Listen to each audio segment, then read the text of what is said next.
하나님 말씀 보겠습니다. 사무엘상 23장 1절에서 5절입니다. 같이 교독해 제가 1절 읽겠습니다. 사람들이 다윗에게 전하여 이르되 보소서 블레셋 사람이 그일라를 쳐서 그 타작마당을 탈취하더이다 하니 내가 너희 블레셋 사람들을 여호와께서 다윗에게 이르시되 가서 블레셋 사람들을 치고 그일라를 구하라. 다윗의 사람들이 그에게 이르되 보소서 우리가 유다에 있기도 두렵거든 하물며 그일라에 가서 블레셋 사람들의 군대를 치는 일이까 한지라. 다윗이 여호와께 다시 묻사오되 여호와께서 대답하여 이르시되 그일라에 내가 블레셋 사람들을 내 손에 넘기리라. 같이 읽습니다. 다윗과 그의 사람들이 그일라로 가서 블레셋 사람들과 싸워 그들을 크게 쳐서 죽이고 그들의 가축을 끌어오니라. 다윗이 이와 같이 그일라의 주민을 구원하니라. 아멘. 자, 오늘은 23장을 보는데요. 자, 오늘은 제목을 이렇게 잡아봤어요. 오늘 23장부터 시작되는 내용이 뭐냐면 새로운 차원의 그 고난 훈련 기간이에요. 그래서 이게 22장까지는 1단계 훈련 기간이었다면 오늘부터는 2단계 훈련 기간이거든요. 자, 10년, 그러니까 다윗이 사울한테 쫓겼던 기간을 10년 정도 잡아요. 10년을 잡는데 그 기간을 셋으로 구분합니다. 구분하는데 첫째 기간, 먼저 사울의 고향인 라마를 찾아갔고 그 다음에 그 노베 가서 아히멜렉 대사장 만났죠. 그리고 그 자기 부모를 모압에 있는 그 증조 할머니 고향이죠. 거기에 또 부모를 딱 갖다 맡겼죠. 그리고 거기서 잠깐 있으려고 하니까 선지자 가시 말하기를 여기 있으면 안 된다. 다시 고향으로 가라. 그래서 어디로 왔습니까? 헤레스풀에 돌아왔어요. 이 기간이 22장이에요. 자, 이 기간이 여러분 연도로 따지면 BC 1017년에서 1015년이에요. 약 3년 기간입니다. 네, 3년 기간. 자, 이때는 다윗이 지난주 봤지만 다윗이 사울의 추적을 피해서 도망가기에 급급했던 시기예요. 갑자기 그런 일이 나니까 도망했습니다. 그래서 이때 지난주 그랬죠. 다윗의 미성숙한 그런 어떤 신앙의 모습을 보여줬다라고 지금 말씀드렸죠. 그래서 성급하게 결정하고 성급하게 판단하다가 엉뚱한 위기도 당했던 거죠. 우리가 지난주에 봤습니다. 근데 오늘 둘째 기간이 바로 23장부터 25장까지 이 얘기입니다. 이때가 오늘 이제 나오는 거죠. 그일라에서 10광해라고 하는데 거기까지 도피했다가 그리고 그 기간이요. 왔다 갔다 했던 기간이요. 그 기간이 약 3년 기간이에요. 3년 기간. 그러면 보세요. 이 기간은 첫 번째 기간보다 신앙이 한 단계 성숙한 모습을 보이고 있습니다. 자, 그 부분을 한번 보려고 합니다. 자, 다윗이 23장부터 그 이제 돌아다니는 그 경로가 있어요. 한번 지도를 봐요. 근데 오늘 지도를 봐야 돼. 저 있죠? 여기 지금 다윗이 어디서 머물렀었냐면 모압에서 이 헤레스폴에 와 있어요. 여기 있다가 이 그일라 있죠, 옆에? 그일라 거기서 얼마 멀지 않은 지역이에요. 그 일이 갑니다. 이제 이동 경로가 그렇다는 거예요. 여러분, 다윗이 아둘람 굴에 있었어요. 있을 때 약 400명이었던 사람들이 600명을 불안합니다. 이게 소문을 듣고 다윗과 함께 조인하는 사람들이 되었어요. 근데 이들이 헤레스풀에 같이 지내요. 그때 이제 어떤 일이 벌어졌냐면 대제사장 아히도벨이 가족이 몰상당하는 사건이 바로 여기서 있을 때 그래요. 그러면서 동시에 어떤 일이 있었냐면 이 헤레스풀에서 가까운 그일라라고 하는 지역이 블레셋 사람들에 의해서 굉장히 괴롭힘 당한다는 소식을 듣습니다. 자, 아둘람에서 몇 킬로 정도 하면 4킬로 정도예요. 멀지 않죠. 4킬로 정도 매우 가까운 지점이에요. 이 그일라라고 하는 성읍은. 그러면 헤레스풀은 산악지대예요. 근데 이 그일라는 이게 좀 평지예요. 그런 평지가 많았던 그런 지대. 물론 이제 이스라엘 가보면 뭐 돌산이고 다 그렇지만 그래도 이제 약간 평지가 있었던 그런 지대에 자리 잡고 있었던 성읍이 바로 그일라였습니다. 자, 이곳은 성벽으로 둘러싼 성읍이에요. 그러니까 그냥 황한이 뚫리지 않고 아무래도 평지에 가까우니까 성을 쌓죠. 그런 산이에요. 그러니까 주민들은 이 블레셋의 그 훈련된 군사들에 대항해서 쌀만한 어떤 그런 게 준비가 안 돼 있어요. 자, 이곳이 어디 지역이냐? 블레셋에 가까워요. 그러니까 블레셋이 북한에 와서 언제든지 괴롭힐 수 있는 그런 지역이 바로 하윌라라고 하는 그런 작은 성읍입니다. 자, 그러면 다윗이 지금 하나님께 블레셋을 치는 거하고 그리고 그일라 사람들을 돕는 것에 대한 하나님의 의견을 물어요. 그죠? 그런데 하나님은 그에게 가서 구해라 라고 응답합니다. 보세요. 근데 그렇게 응답을 하지만 다윗이 만약에 간다면 이건 굉장한 모험을 하는 일과 똑같아요. 지금 숨어야 될 상황이고 도망 다녀야 될, 자기가 어디 있다는 걸 이렇게 은폐해야 될 상황인데 저쪽 가서 그일라 사람 구한다? 블레셋 싸운다? 이 소문이 퍼지면 그게 별로 안 좋은 거예요. 그래서 오늘 그 600명 정도 되는 3절에 보면 600명 정도 사람들이 야, 우리가 지금 여기 머무는 것도 굉장히 두려운 일인데 거기 가서 블레셋과 싸운다? 이건 우리 위치를 소문내는 것과 똑같아. 그래서 우리를 더 위험에 빠질 수 있다라고 얘기하는 거예요. 그래서 3절이 그 얘기 나오는 겁니다. 다윗은요, 그들의 말이 100% 옳기 때문에 그들의 의견을 충분히 받아들입니다. 맞아. 근데 여기서 다윗이 보세요. 그들의 의견을 충분히 수렴하지만 다른 모습을 보여줘요. 다른 모습을 보여준다는 게 뭡니까? 이미 하나님께 첫 번째 응답을 받았어. 그죠? 2절에 있잖아요. 묻자와 가르되 갈까요 말까요? 가라 라고 받았어. 근데 같은 동료들은 뭐라고 그래요? 아니야, 이거 위험해. 네. 그러니까 다윗의 입장에서는 자기 동료들도 생각이 되고 하나님 응답도 생각해야 돼. 근데 분명한 것은 하나님 응답을 받았기에 또 그걸 무시할 수 없어. 그래서 또 한번 물어보는 거예요. 그러니까 여기서 우리가 생각할 수 있는 건요, 하나님의 응답이냐 동료들의 타당한 그 의견이냐, 이걸 어떤 걸 선택하는 게 낫냐는 거예요. 여러분, 어떤 걸 선택하는 게 좋을까? 여러분, 이런 상황일 때요, 선택은 누구한테 달렸어요? 하나님께 달리는 게 아니고 우리한테 달려요. 다윗에게 달려 있는 거예요.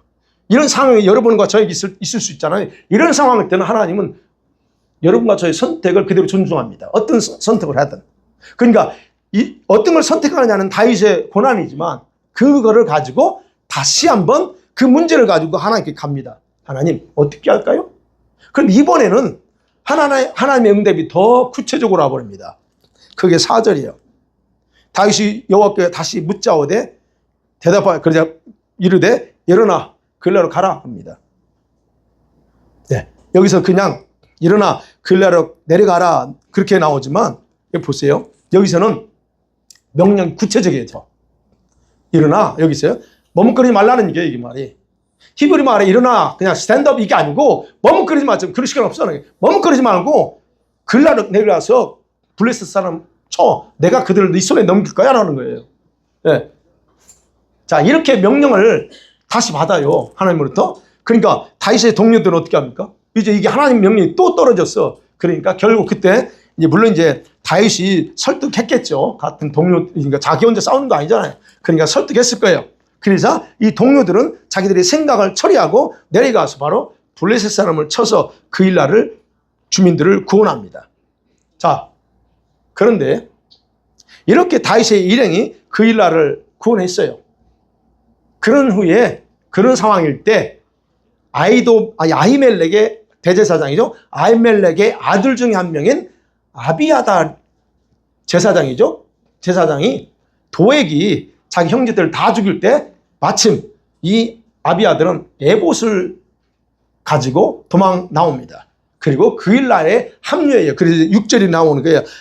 아히멜렉의 아들 아비아달이 그일라에 다윗에게 도망와요. 지금 22장에서는 그냥 다 죽였다. 그리고 뭐 이렇게 나오지만 이제 그 좀 더 구체적으로 나와요. 언제 아비아달이 다윗을 만났다는 거예요. 언제 도액이 그 제사장 집안을 다 죽였나는 내용이 여기서 나오는 거예요. 더 구체적으로. 자, 여기서 합류해요. 자, 이게 무슨 말이냐? 앞으로는 다윗에게 하나님께서 함께 하신다는 외적인 표현입니다. 여기서 그랬죠. 6절에 보면 아비아델의 손에 뭐가 있어요? 에봇을 가지고 내려왔다 그럽니다. 에봇. 이게 중요합니다. 에봇. 자, 결국 뭐냐면 사울의 다른 제사장 다 죽었어요. 이스라엘 제사장 거의 다 죽였어. 근데 지금 유일하게 지금 그 제사장의 후손 한 사람이 아비아달이 왔어. 그러면 무슨 말이에요? 사울에게 있어야 될 영적인 지도자가 다윗과 함께 한다는 거. 네. 이 말은 무슨 말이에요? 하나님은 다윗 편이라는 거예요. 조금 더 쉽게 다윗 편이라는 의미라는 거예요. 그러면 다윗의 일행이 이제 그일라에 머무는 사이에 소문이 어떻게 했겠어요? 소문이 사울에게 쫙 퍼집니다. 자, 그렇지 않아도 다윗의 위치를 파악하고 위치를 파악하고 찾고 있었기 때문에 사울은 그 소식을 듣고서 이것은 하나님께서 주신 최고의 기회다라고 생각하고 다음과 같이 말하죠. 7절에 말하는 거야. 이야, 하나님이 그를 내 손에 붙였다. 예. 여러분, 사울 입장에서는 이걸 지금 하나님의 이름을 들먹이거든요. 하나님이 나한테 이거 절의 기회 줬다는 거거든요. 그러면 생각해봐요. 과연 사울의 생각대로 하나님께서 그에게 다윗을 붙였을까 하는 거예요. 사울은 하나님의 이름을 말하면서 자기에게 유리하게 해석해버립니다. 우리가 그럴 때가 있어요. 어떤 상황이 되면 자기에게 유리하게 생각해. 이건 하나님이 절호해. 뭐 이런 식으로 한다는 거죠. 그래서 백성들을 다시 흩어져 있는 백성들을 군사로 다시 출동 명령을 내려요. 그래서 다 소집해요. 그리고 어디로 가요? 그일라로 다 오라고 얘기합니다. 그러면 여기서 생각해요. 과연 사울의 생각대로 하나님께서 사울에게 준 기회일지 아닐지 확인해 볼 필요가 있죠. 진짜 기회냐 아니냐. 자, 우리가 상식적으로 생각이 돼요. 다윗이 왜 왔어요? 하나님의 명령 따라 여기 그일라에 왔고 그 일을 완수했어요. 그러면 하나님은 사울의 말대로 다윗을 그에게 넘기실까 하는 거예요. 상식적으로 생각하실 때 하나님은 어떻게 일하시는가 여러분 이런 걸 찾으셔야 돼요. 하나님 가락에서 갔어. 그래서 하나님의 뜻을 행했네. 그런데 거기서 나를 보낸 것은 나를 다윗에게 사울에게 넘기려고 보냈을까 하는 거예요. 하나님의 인도에 원리가 있는데 그 인도 원리상 절대 일어날 수 없는 일입니다. 하나님의 뜻을 자기가 하는 일을 했는데 결과는 잡혀서 죽게 만든다? 이건 있을 수 없다는 얘기예요. 원리가 그렇다는 거예요. 우리가 여러분과 저의 삶과 똑같은 거예요. 여러분과 어떤 하나님의 뜻을 행하고 나왔을 때 주님께서 이런 일을 다 하게 만든다? 원리적으로 맞지 않다는 거예요.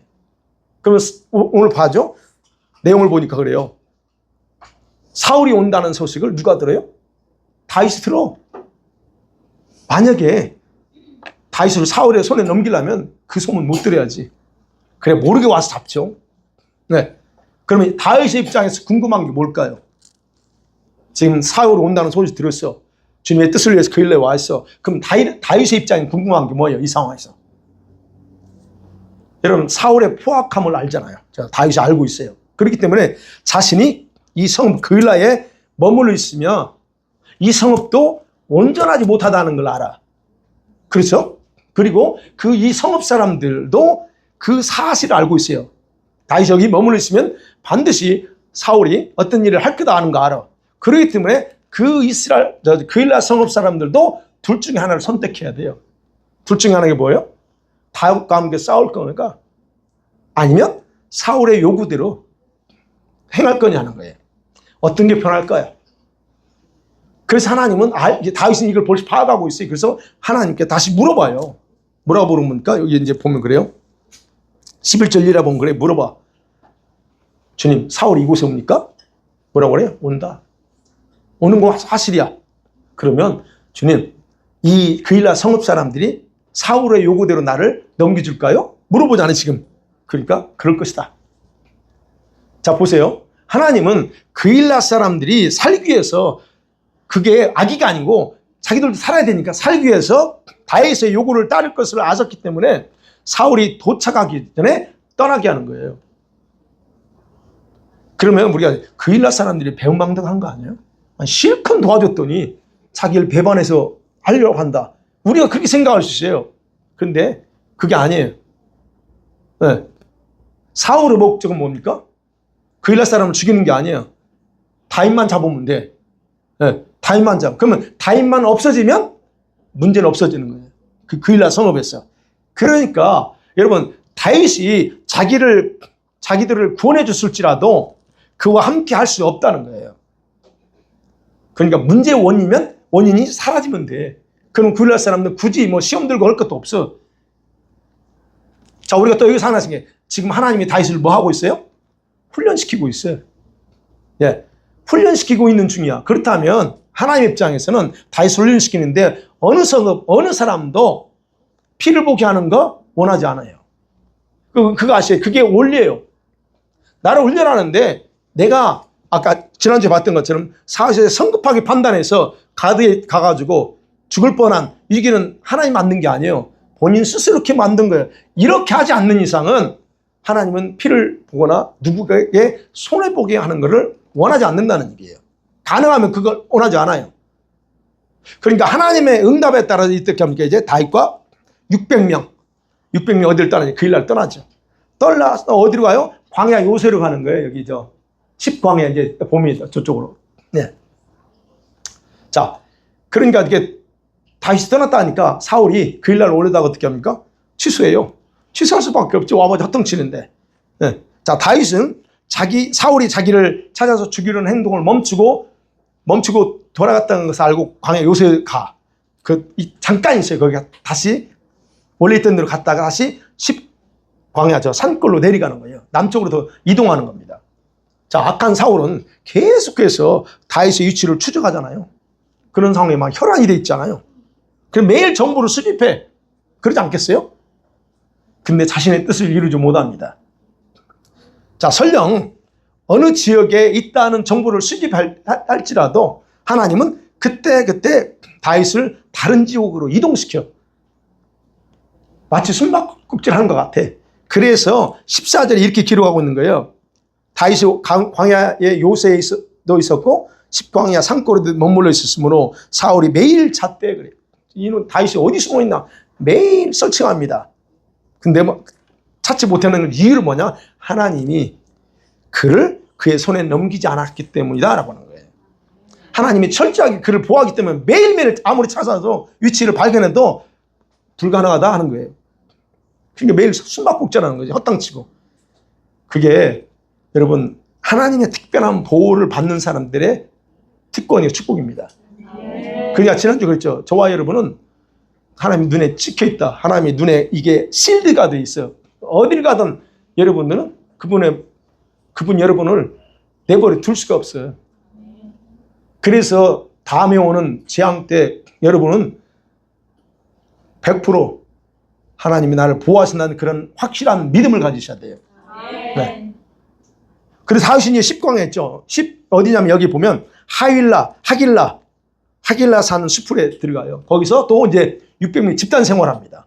근데 그때 마침 거기에 있던 요나단 거기 있던 거 아니죠. 거기 있다는 소식을 듣고 요나단이 다윗을 찾아와요.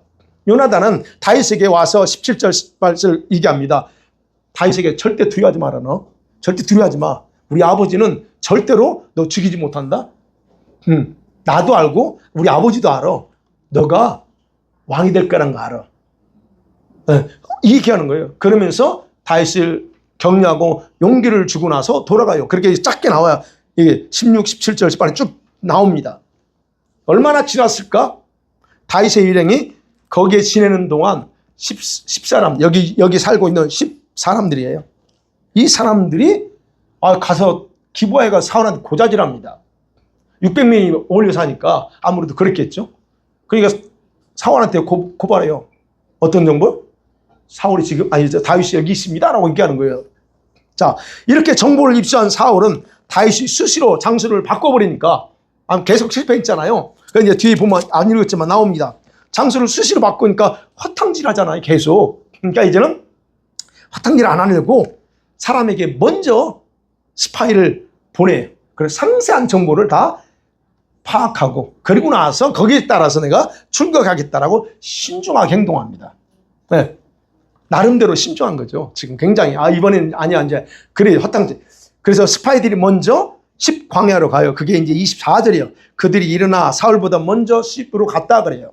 갑니다. 자, 다윗이, 이때의 다윗은 광야 남쪽인 마온 광야 황무지에 있어요. 저 밑에 좀 마온이죠. 거기도 광야예요. 황무지 그쪽에 있어서 근데 가까우니까 왔다 갔다 하는 거죠. 그러면 사울의 스파이들이 이 소식을 사울에게 통보합니다. 지금 여기 있다라고 통보합니다. 그래서 그쪽에서 만나기로 하면서 다윗을 포위해서 사로잡고자 이제는 그들은 나름대로 구체적으로 계획을 세웁니다. 자, 그런데 다윗에게도 스파이가 있어요. 소식을 듣죠. 자, 사울이 자기들이 있는 곳 이 마온 지역으로 병사들이 모아서 지금 함께 온다는 소식을 전해들어. 이건 굉장히 위험한 상황입니다. 몇 명만 데려오는 게 아니에요. 이제 방법을, 이 지역을, 위치를 파악했고 어떻게 할 거가, 여기가 방법까지 다 가지고 와. 그러니까 사울 입장에서는 다윗을 잡을 수 있는 진짜 절호의 기회예요. 그 대신 반대로 다윗에게는 굉장히 위험한 위기입니다. 그래서 사울의 입장에서는 거의 잡은 거나 다름없어요. 자, 그런데 하나님께서 사울은 여기서도 하나님이 자기를 도왔다라고 생각했겠죠. 그런데 과연 그 뜻대로 될까 하는 거예요. 그 기회가 성공할 수 있을까 하는 거예요. 하나님께서 허용하지 않습니다. 자, 우리가 그 내용이에요. 우리가 다 아는 얘기지만 허용하지 않아요. 바로 이때 어떤 일이요? 27절에 다윗을 잡으려고 지금 군대를 거느리고 거의 왔는데, 예, 전령이 따옵니다. 블레셋이 지금 저 땅을 침노해서 치워왔다 하는 소식을 딱 듣습니다. 지금 사울의 의무는 뭡니까? 한 나라의 왕이기 때문에 이웃 나라가 어떤 침범을 했으면 당연히 가서 방어하고 막아야 돼요. 그러니까 이런 상황이 딱 만들어버리는 거예요, 하나님이. 자, 그래서 사울이 그보다 더 급한 것도 있어요. 그러니까 어떻게 해요? 쫓는 걸 중단하고 얼른 돌아갈 수밖에 없는 상황이 됐다는 거예요. 자, 바로 하나님의 도우심이라는 거예요, 이게. 그 보면 그래요. 그래서 여기 이 하나님의 도움으로 위기를 면한 다윗이 그 지역 이름을 셀라 하마 느곳이라고 칭합니다. 셀라 하마 느곳. 이게 뭐냐면 분리하는 절벽이라는, 분리하는 바위다. 양쪽에서 포위를 해서 잡으려고 했는데 거기서 그 순간에 딱 해서 그를 이렇게 거기다 의미를 부어요. 즉 다윗이 기억하고 다윗이 기념할 수 있는, 여기서 큰일 날 뻔했어. 그런 나름대로 그거를 기억하게 하는 장소로 이름을 그렇게 지습니다. 자, 사울이 블레셋과 전쟁을 하는 가로 가니까 어떻게? 다윗은 자기 일행과 어디 다른 데로 가요. 그게 엔게디라고 하는 거예요. 저기 옆에 거의 그 사해 근처입니다. 그 요새로 도망가요. 그게 오늘 이제 23장 마지막 부분이고, 여기서 또 이제 사울이 여기 또 이제 가서 블레셋 맞고 나서 다시 와요. 그게 이제 24장 내용입니다. 이런 어떤 과정을 지나요. 자, 오늘 23장은 이렇게 설명했습니다. 그 다음에 이제 두 번째, 그러면 제가 이제 더 본격적으로 생각하려고 하는 다윗의 모습이요. 다윗의 행동 하나하나. 그 모습. 22장부터 다윗이 문제를 다하는 방법이 달라졌다는 거예요. 달라졌다. 첫 번째 때 어떠했어요? 매우 문제 앞에서 성급하게 행동했다고 그랬죠. 네. 스스로 위기를 자초했고, 그리고 3년이 지난 후에, 자, 3년이 지난 후에 두 번째 연단 그 과정에서는 첫 번째와 완전히 다른 모습이다. 그 핵심 뭐였어요? 2절이에요. 다윗이 여호와께 묻자와 이르되 그럽니다. 그때 묻기 시작합니다. 이거예요. 먼저 하나님께 뭔가를 결정하기 전에 묻는 모습이 갑자기 등장합니다. 급해서 없어요. 그냥 급하니까 막 행동하는데 23장부터는 물어. 이제 하나님 어떻게 할까요? 이거 봤잖아요. 그 일날 구할까요? 예. 또 사울이 온다니까 이런 일이 올까요? 이래 물어. 예. 여러분, 우리가 여기서 생각해 보여요. 그걸 왜 강조하고 있느냐 하는 거예요. 그리고 그는 묻고 들은 것으로 끝나지 않고 지시대로 행하는 모습을 볼 수 있다는 거예요. 그 훈련 과정 속에서 그렇게 하고 있어요. 예. 그 일날 약탈한 블레셋을 치는 거. 아까 말씀드렸죠? 그 일행들은 굉장히 부담이 돼. 그렇지만 하나님이 일단 물어보고 하라고 하니까 또 해. 자, 그 일날을 구원했을 때 내가 맞죠? 사울이 치주갔는데 또 그대로 묻고 그대로 행동한다는 거예요. 동일하게. 여러분, 다윗이 당시에 다윗이 이 하나님의 뜻을 물었고 응답을 받는 것은 오늘날처럼 기도하면서 응답을 받는 방법이 아니에요. 그거 아셔야 돼요. 여러분이 하나님께 물었다 했을 때 뭐 이렇게 하나님 할까요? 막 이런 차원으로 생각하시면 안 됩니다. 그때 당시에는. 네. 당시에는 성령이 함께하지 않았어요. 물론 다윗은 함께했지만 그 외 사람들은 성령 함께하지 않았기 때문에 하나님께서는 제사장이 입는 에봇에 대한 우림과 둠밈을 통해서 자신의 뜻을 전달해요. 그래서 에봇이 중요한 거예요. 그래서 아까 봤죠. 에봇을 가지고 왔어, 아비아달이. 에봇이 그 의미가 있다는 거예요. 여러분, 에봇이 뭐냐면 제사장이 입는 거예요. 아시죠? 에봇. 이 에봇이에요. 이게 이제 그건데 보세요.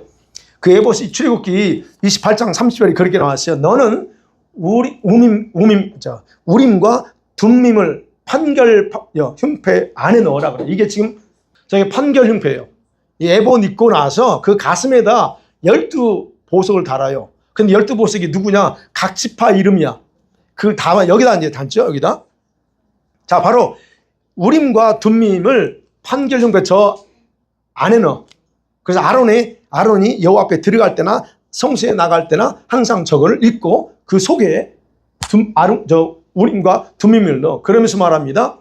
이스라엘 자손의 판결을 항상 그 가슴에 두라 그래요. 자, 무슨 말이냐면 이 우림이라는 건 뜻이 빛들이라는 뜻이고 둠밈이라고 하는 것은 온전하다는 뜻이에요. 그러면 제사장이 저걸 읽고 판결을 내릴 때 사용하는 물건이 바로 우림과 둠밈이야. 그러면 하나님의 뜻을 물을 때 사용하는 그런 어떤 도구인 건 분명한데 어떻게 사용하라는 지침이 없어. 성경에 안 나와요. 또 어떻게 사용했다는 기록도 없습니다.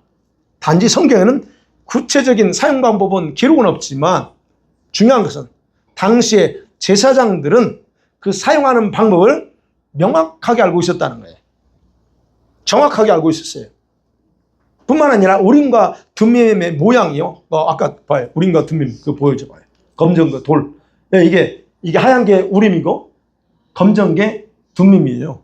이 하얀색과 검정 이게 뭐로 만들어졌다 이게 재료도 안 나와요. 그래서 학자들마다 여러 가지가 있는데 이 두가를 제사장의 가슴에 다는 그 흉배 안에 넣어두게 했다는 거예요. 그 안에. 그러면 제사장은 보세요. 물어봐요. 하나님 어떻게 할까요? 우리식으로 물어봐. 그 하나님은 그래서 제사장은 어떻게 하나님의 예스와 노를 구분했을까 하는 거예요. 하나님께는 답이 두 개밖에 없어요. 예스 아니면 노입니다. 이것도 아니고 저것도 아니에요. 그분께는 미지근한 거 원하지 않아. 찾든지 둘 중에 하나예요. 노든 예든. 그러니까 물어. 제사장이 이거 어떻게 할까요? 그럼 주님이 예스 아니면 노를 해. 그러면 보세요. 제사장은 알고 있었다는 거예요. 그게 어떤 의미인지. 그러니까 우리가 이제 그 사사기나 사무엘 보면 사무엘이구나. 보면 제사장이 사용하는 방법을 몰랐다면 그걸 전쟁에 가가지고 전쟁할 때 이길까요? 말까요? 이걸 어떻게 물어보냐고. 방법을 모르지. 근데 제사장은 알아. 그러니까 그 부분에서 성경 안 나오지만 그렇다. 그러면 이것에 대해서요. 이스라엘 역사가 요세푸스는 이렇게 기록하고 있어요. 하나님은 12개의 돌들을 통해 미리 말씀하셨다 그래. 그 12개 우리 아까 가슴에 붙이는 12돌을 말씀하셨다. 전투에서 만일에 이겨야 되면 이 돌은 제사장이 흉배에 넣어서 가슴에 지었는데 그 흉배 중에서 돌 중에서 군대가 행군하기 전 돌에서 휘황찬란한 광채가 비쳐 나온대요. 이제 요세푸스가 그 학자가 그것에 대해 기록한 거예요. 그렇기 때문에 모든 백성들은 이 전쟁에서 하나님이 함께 하시면서 승리하게 한다라고 그걸 인식했다는 거예요. 제사장이 더 이제 그걸 더 확실하게 알죠. 네. 그래서 우림과 둠밈은 이 흉배에 달린 12돌, 그 12돌이 아니에요. 2개요. 그 하나씩 부착되어 있는 그래서 2돌이었다는 거예요. 그래서 거기서 하나님의 응답이 빛으로 나건 빛이 안 나건 이런 식으로 이렇게 응답으로 이렇게 하나님이 하셨다는 거예요. 그럼 빛이 나면 뭐 하나님이 하려는구나 하겠죠? 네. 빛이 오른쪽 돌에 세워, 예, 오른쪽 돌을 에워싸 하면, 이건 응답이야. 들어준다는 거. 이 가슴에 있어요. 오른쪽이 여기죠. 여기 빛나면 들어준다는 것이고, 왼쪽에서 이 빛이 안 난다. 이거 어째 그늘이진다. 그러면 들어주지 않는다. 그러니까 이제 그렇게 기록했어. 오른쪽은 응답이고 왼쪽은 응답이 아니야. 노야. 이런 식으로 했다라고 이렇게 역사 자기가 쓴 책에 기록하고 있어요. 어찌됐든 이 저거는 하나님의 뜻을 물을 때 사용하는 일종의 구약성경 제비뽑잖아요. 제비뽑은 똑같아. 그럼 우리가 생각해야 되게 제가 생각할 거는 그것을 가슴에 붙이는 판결 흉패 안에 넣었다고 그랬잖아요. 그럼 왜 가슴에 그 판결 흉패에 대해 달게 하고 그 속에 이걸 넣었을까 하는 거예요. 저기 이제 저 제사장 예복이나 흉배는 굉장히 영적인 의미가 있어요. 네, 굉장히 영적인 의미가 있는데 지금 가슴은 어떤 거냐 의미하는 거예요. 진짜와 가짜를 판단할 수 있는 양심이 여기 있어요. 양심의 법정이 가슴이라는 거예요. 우리가 이렇게 알잖아요. 양심이 벌써 딱 목요일 수요일날 그랬죠. 양심의 소리. 양심에서 들려오는 그것을 통해서 그래서 양심의 법정이라는. 그래서 바로 이 가슴에다 다는 거예요. 그러니까 하나님의 응답은 어디서 와요? 하나님의 음성은 여기서 오는 게 아니고 여기서 와야 돼. 그 음성이 그것을 들린다. 그러면 자 이것이 바로 예수께서 오신 후에는 성령께서 직접 우리들 가슴 속에 들어와 계시면서 질문에 대한 예스나 노로 대답한다는 걸 상징한다는 얘기예요. 그러니까 지금 저와 여러분이 직접적으로 주님의 음성을 들을 수 있다면 감사하지만 그렇지만 거의 다 많이 들어요. 어떻게 들어요? 여기서 들려오는 게 있잖아요. 그 소리를 거의 다 들어요. 근데 이게 긴지 아닌지 모를 뿐이지. 그 어찌됐든 이 가슴에서 나오는 그 대답, 그 어떤 반응들, 그거를 통해서 우리에게 말씀하셔요. 그러면 이런 식으로 하나님의 뜻을 물으면 하나님께서 그 당시의 상황에 맞게 응답하셨다는 거예요. 그래서 다윗은 그걸 알았고 제사장은 다 알았다는 얘기예요. 그리고 때로는 그 제사장을 통해서 입술을 통해서 직접 말을 해. 서두르라. 오늘 나오잖아요. 이게 칠까 말까요? 아니야, 빨리 일어나 가서 구해라. 이렇게 했을 때 단순히 지금 제가 설명을 했지만 돌이 빛나서 이거는 예스라는 사인 뿐이지 돌이 말하는 게 아니잖아요. 그러니까 그런 것이 바로 제사장의 입을 통해서 그때 당시는 그렇게 하실 말씀이 있었을 때는 그렇게 했다는 얘기예요. 자, 다윗은 그래서 우리들처럼 밤새도록 기도하며 물은 게 아니에요. 그렇지만 중요한 것은 그가 어떤 행동을 하기 전에 하나님께 물어보는 믿음으로 변화되었다는 것, 이게 중요하다는 겁니다. 3년 기간에 훈련 받으면서 이제 뭐가 중요한지를 정확하게 파악했다는 것. 말씀 맺어볼게요. 자, 구원받은 저와 여러분들이 시간이 지나면 주님을 체험하는 일이 많아져야 됩니다. 지금까지 신앙생활 몇 년 하셨어요? 그러면 주님을 얼마나 만나셨냐 하는 거야. 우리는 오래 됐으면 된 만큼 주님 만나는 체험이 있어야 돼요.